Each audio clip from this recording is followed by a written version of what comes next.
दोस्तों, मैं आप सबका मित्र शिवम एक बार फिर से अपने यूट्यूब चैनल पे स्वागत आपको 20 क्वेश्चन बताऊंगा। साथ ही उससे रिलेटेड फैक्ट भी बताऊंगा जो कि काफ़ी इंपॉर्टेंट है। तो बिना समय वेस्ट किए सीधे हम चलते हैं टॉपिक पे बात करते हैं। आज का पहला क्वेश्चन है, संविधान की प्रस्तावना को किसने संविधान की आत्मा कहा? Option first Ernest Barker, option second Nehru, option third जो है BR अम्बेडकर और ऑप्शन फोर्थ गांधी। तो साथ ही इसका राइट आंसर हो जाएगा अर्नेस्ट बार्क। अब यहाँ से क्वेश्चन से ध्यान दीजिएगा, जब भी ये प्रस्तावना की बात करिए, क्योंकि ये प्रस्तावना को यह संविधान की आत्मा कह रहा है, तभी हो जाएगा। वही कह देगा कि पूरे पॉलिटी की आत्मा किसे कहा गया है, संविधान का आत्मा किसे कहा जाता है।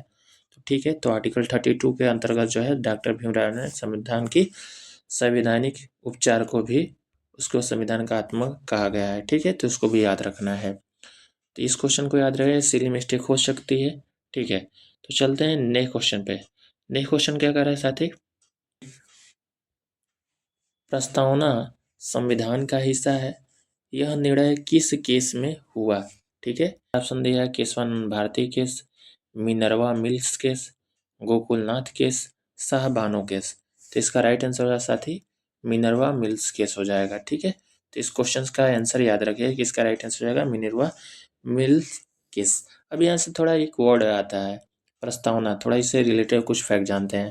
ये प्रस्तावना एक्चुअल में होता क्या है?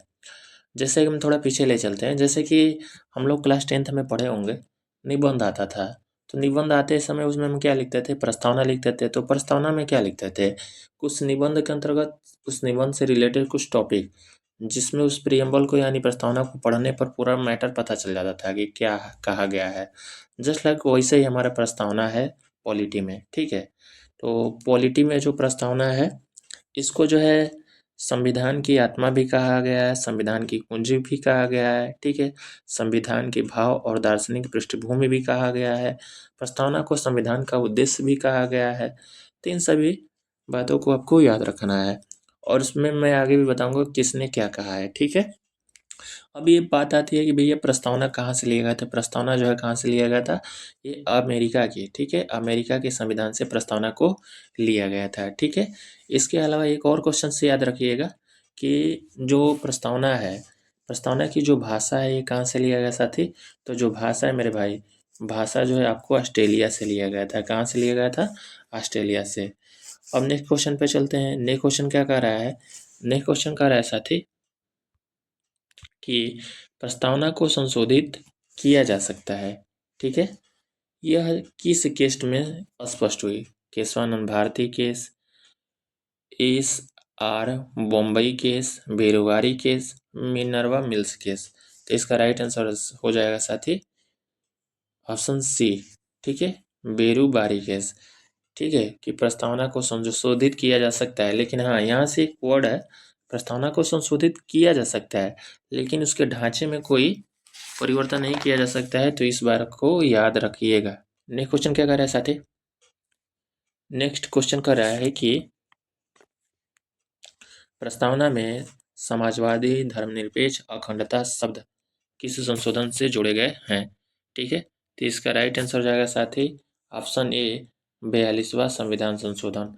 ये धर्मनिरपेक्ष, समाजवादी, धर्मनिरपेक्ष और अखंडता जो शब्द है, ये किस में जोड़ा गया है?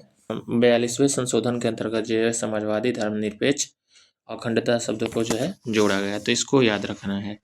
ठीक है, आगे बढ़ते हैं। प्रस्तावना में भारत को किस प्रकार का राज्य कहा गया है? बहुत बढ़िया। तो देखिए, लोकतांत्रिक ऑप्शन फर्स्ट का रहेगा, लोकतांत्रिक ऑप्शन सेकंड का रहेगा, संप्रभु, समाजवादी, धर्मनिरपेक्ष, लोकतांत्रिक, गणराज्य। ऑप्शन थर्ड है गणराज्य और ऑप्शन फोर्थ है संघीय राज। तो राइट आंसर होगा साथी ऑप्शन बी संप्रभु समाजवादी, संप्रभुता है यहाँ पे। ठीक है, संप्रभुता, समाजवादी, धर्मनिरपेक्ष, लोकतांत्रिक, गणराज्य है। ठीक है, तो इसको याद रखिएगा। ठीक है, आगे बढ़ते हैं कि प्रस्तावना किस देश के संविधान से लिया गया है? मैंने अभी पहले स्टार्टिंग में ही बताया, अभी भी बताया कि संविधान का साथ ही जो प्रस्तावना है, ठीक है, कहाँ से लिया गया है? अमेरिका से। और ये भी याद रखिएगा कि जो प्रस्तावना की भाषा है, उसको हम कहाँ से लिए हैं? ऑस्ट्रेलिया से। ठीक है, ये प्रस्तावना किस देश से लिया गया है? ये जो है अमेरिका के संविधान से लिया गया है। ठीक है, अब चलते हैं साथी नेक्स्ट क्वेश्चन पे। नेक्स्ट क्वेश्चन क्या कर रहा है, प्रस्तावना को संविधान की डैश कहा जाता है। प्रस्तावना को संविधान की डैश कहा जाता है। क्या कहा जाता है, आधारशिला, आत्मा, भूमिका, प्रस्ताव।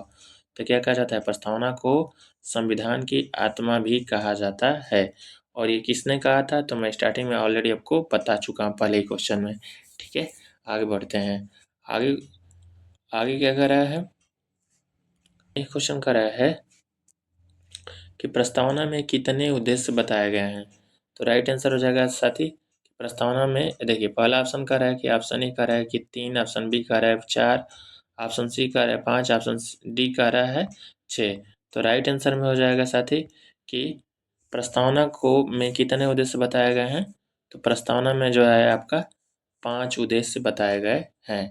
ठीक है, देखिए 5 उद्देश्य कौन कौन से हैं, तो आपका जो है इसको भी याद रखिएगा कि 5 उद्देश्य में न्याय हो गया, स्वतंत्रता हो गया, समानता हो गया, बंधुता हो गया और गरिमा हो गया। तो ये 5 जो है आपको ये बताए गए हैं। ठीक है, नेक्स्ट क्वेश्चन पे चलते हैं साथी। नेक्स्ट क्वेश्चन कह रहा है कि we the people of India, हम जो है करें कि we the people of India से अभिप्राय क्या है। ऑप्शन फर्स्ट, जनता संविधान की अंतिम शक्ति है, राष्ट्रपति, संसद, सुप्रीम सुप्रीम कोर्ट। तो राइट आंसर हो जाएगा साथी, इसका राइट आंसर हो जाएगा ऑप्शन ए, करेगी जनता संविधान की अंतिम शक्ति है। नेक्स्ट क्वेश्चन पे चलते हैं। नेक्स्ट क्वेश्चन क्या करे साथी, कोना में न्याय कितने प्रकार के होते हैं। Option A 1, option B second 2, option C 3 और ऑप्शन डी 4। तो इसका राइट आंसर हो जाएगा दोस्तों ऑप्शन सी, यानी 3। इसमें न्याय कितने प्रकार की होती हैं, 3 प्रकार की होती है। ठीक है, सामाजिक, आर्थिक और राजनीतिक के 3 प्रकार की होती है, धार्मिक नहीं होती है, इसको याद रखिएगा। ठीक है, चलते हैं देख नेक्स्ट क्वेश्चन पे क्या कर 11 नंबर क्वेश्चन क्या कर रहा है साथी, करेगी प्रस्तावना को किसने लिखा था। तो किसने लिखा था साथी, प्रस्तावना को जवाहरलाल नेहरू ने लिखा था। ठीक है, और इसके अलावा ये भी इन्होंने क्या किया था, जवाहरलाल नेहरू ने कि 13 दिसंबर 1946 को जो है प्रस्तावना को संविधान में पेश किया था।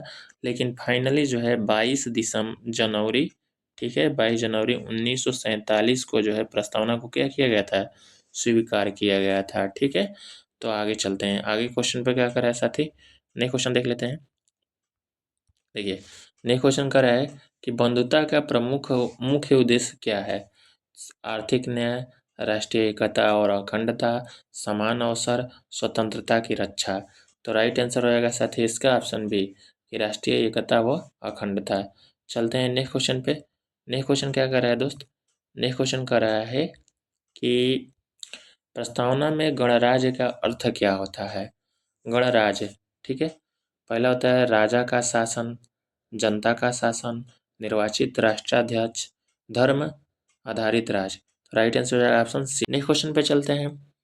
नेक्स्ट क्वेश्चन क्या कर रहा है साथी, नेक्स्ट क्वेश्चन कर रहा है कि प्रस्तावना को संविधान सभा में किस दिन अपनाया गया था। तो ये बहुत सिंपल क्वेश्चन है, सबको पता होगा। हाल ही में अभी 26 नवंबर बीता है, तो 26 नवंबर 1949 को जो है प्रस्तावना को संविधान सभा में जो है स्वीकार किया गया था।